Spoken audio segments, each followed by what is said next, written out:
This channel is for adults and not for kids.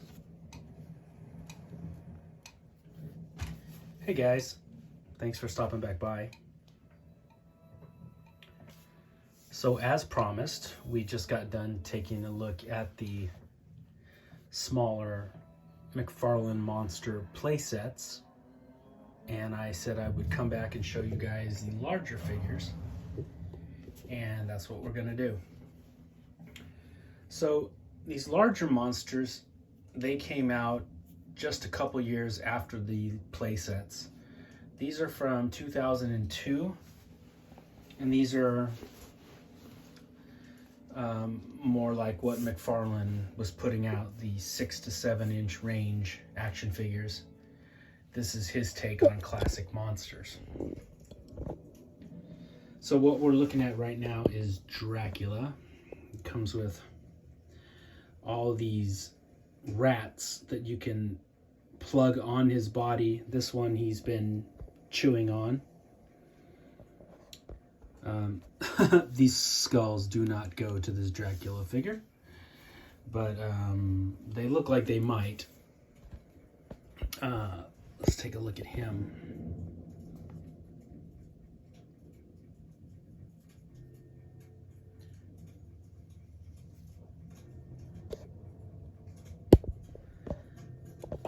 This Dracula is really cool, very distinct, has this sort of Japanese flavor to it.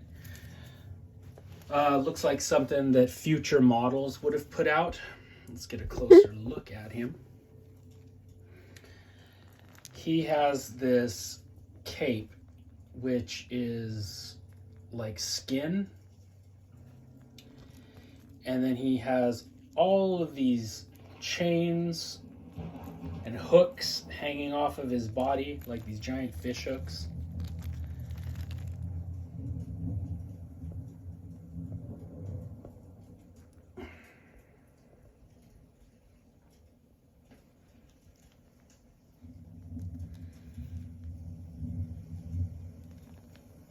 Pointy bat ears. And let's take the little cape off so you can get a better look. So the cape looks like it's made out of skin.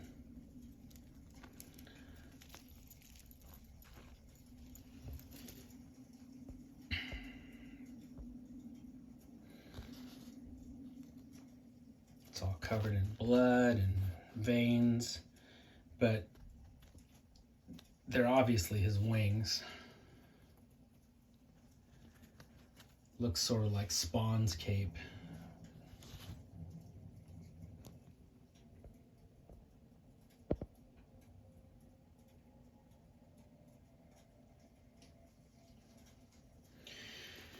And here is Dracula. So he has all of these hooks and just craziness hanging off of him. So you get a bunch of these little rubber sleeping bats that you can hang off of him.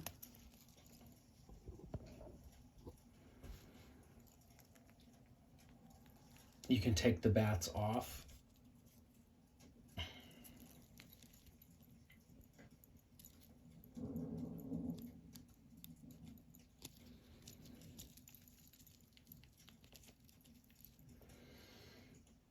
A lot of this stuff is just, it's cool looking. It's very 90s. The 90s were all about trying to be extreme, you know?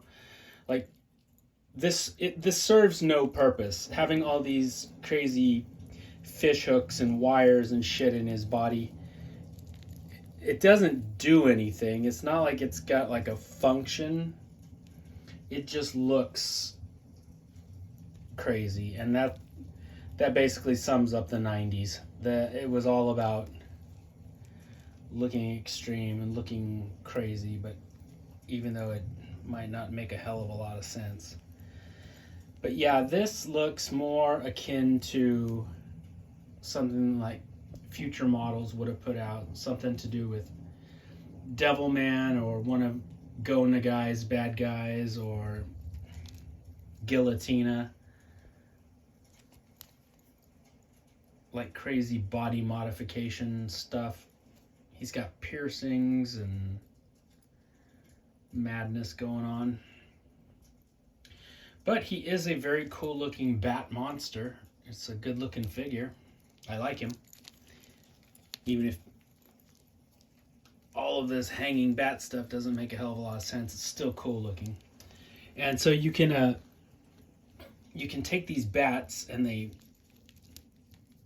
you can plug them into these little holes, you know, so he can have rats all over his body, where I guess he grabs them and eats them for a snack.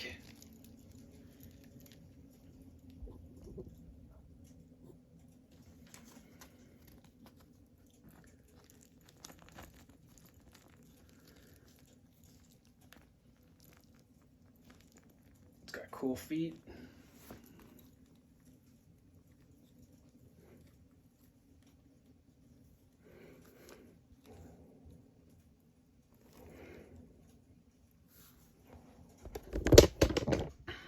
That is Dracula.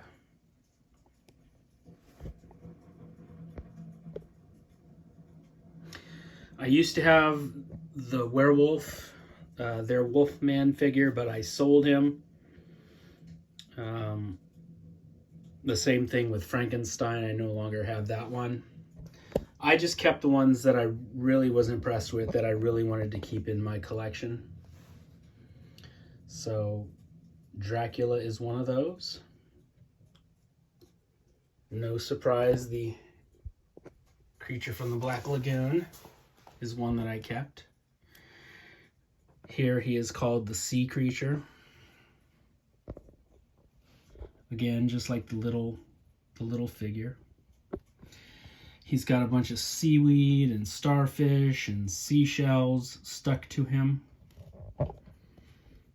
He has a very dragon-like looking face.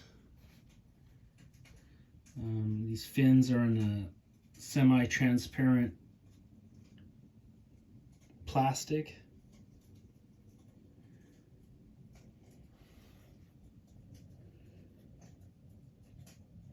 It kind of looks like a raptor mixed with a dragon.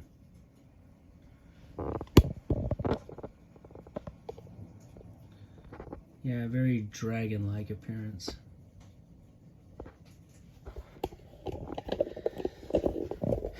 Let's take a closer look.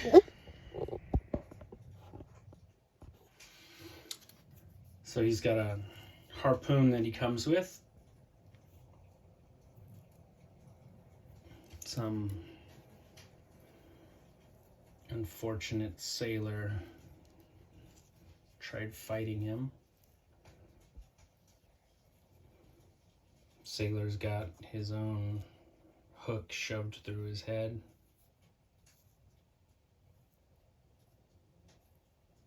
His eyeball. That's funny.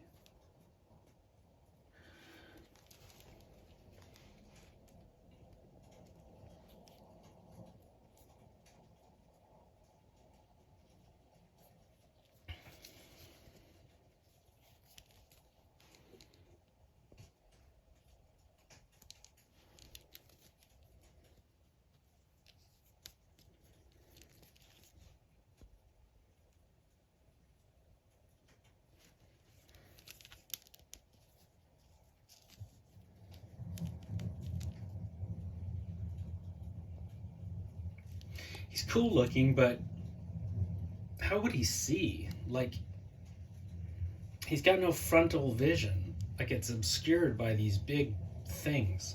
Like, he can see out of the sides like that. But only prey has its eyes on the side of its head. A predator has its two eyes focused right up front where it can see the prey and lock onto the prey. And I don't think this guy is anybody's dinner. I think this is the guy doing the eating. They should have designed that a little bit better. They should have... hollowed out these ridges a little bit more so his eyes would be able to focus up front. Kind of alligator looking, kind of dragon looking. Very cool. I mean, I obviously liked him. I've got 2 of them.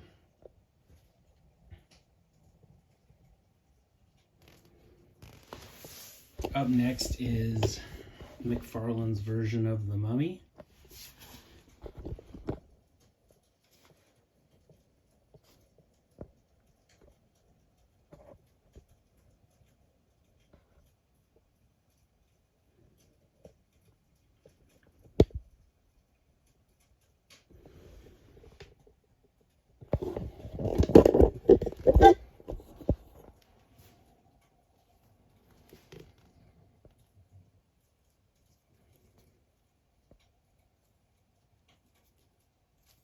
Very cool, very desiccated looking. He's got this big hole in his eye, here in the back of his head. What you can do is you can take this king cobra, this big ass snake that he comes with, and you can feed it through the hole in his head and it comes out his eye, or it can come out of his mouth. That's kind of cool.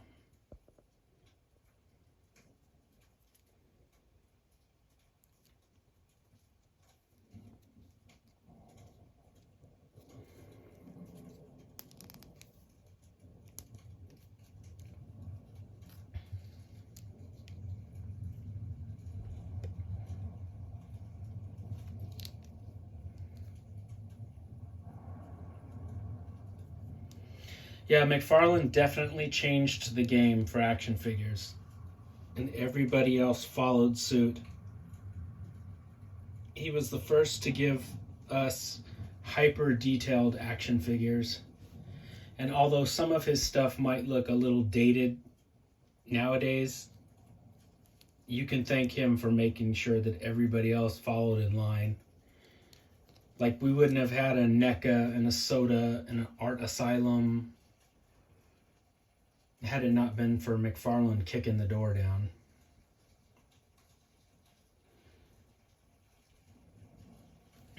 And a lot of these monster action figures are still really amazing. 30 years later, they're still awesome. He's got this sort of Anubis headdress that he can wear. A lot of really cool detail on it.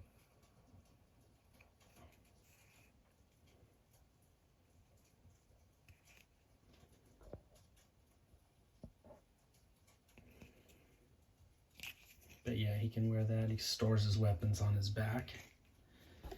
And he's got that big old snake. So he's cool. Up next is another one that I really dug. It's this, I forget her name, if she's a voodoo witch or priestess or whatever. I forget what she was called. Voodoo Queen, something. Basically, she's this good-looking voodoo chick with she's got a bunch of shrunken heads from people that crossed her path.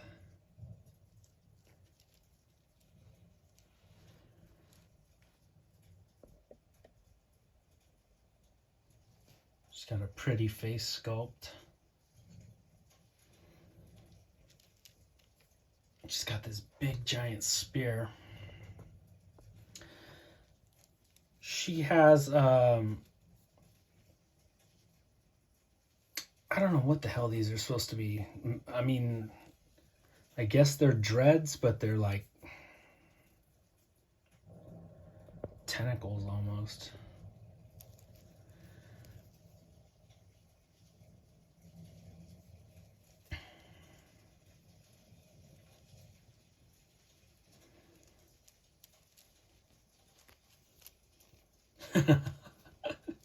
I just did what you were all thinking. Yeah, but she's really cool.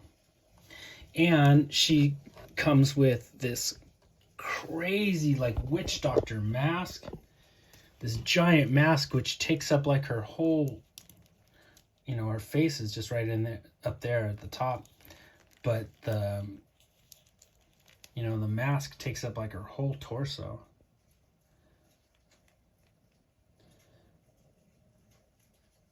It's crazy looking, scary, super cool.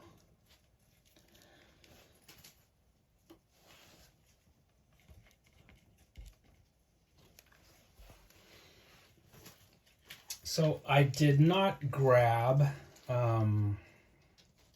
which ones didn't I not grab? Elizabeth Bathory and the Jack the Ripper. I didn't grab those. I'll show those off in another video. But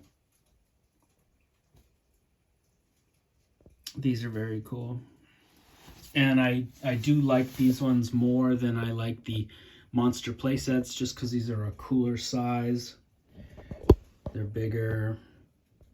I mean, I do like the monster playsets because they're playsets. They're, you know, you get a whole little scene to create. But these are just awesome action figures.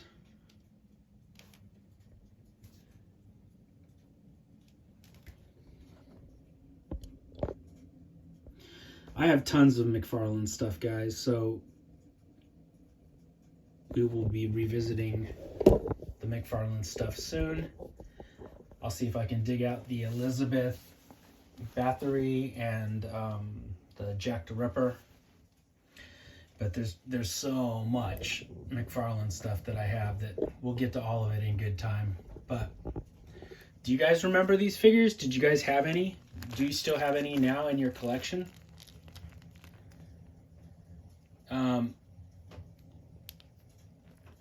Yeah, McFarlane was a game changer. You guys know that I build models. I was big time into the garage kits, resin kits, vinyl kits. And I know many a model maker that jumped ship from the model world and went into the toy collecting world. And it was all due to McFarlane. A lot of resin and vinyl kits, they're kind of expensive, and McFarlane was pumping out this highly detailed, really cool, you know, affordable monsters. And I knew a bunch of model collectors that just sort of gave up collecting and building models and turned into action figure collectors because of McFarlane. I myself am just a greedy bastard when it comes to monsters, so I still liked building the models and collecting the action figures. I mean, you can enjoy both. You don't have to like one or the other. But I do remember he was that big of an impact, was that there were a lot of new toy collectors because of McFarlane, because of hyper detailed, really cool looking, not too expensive toys that were being produced. Anyway, that was just a little side thought. All right, guys, I'll be back soon with some more monsters. And as always,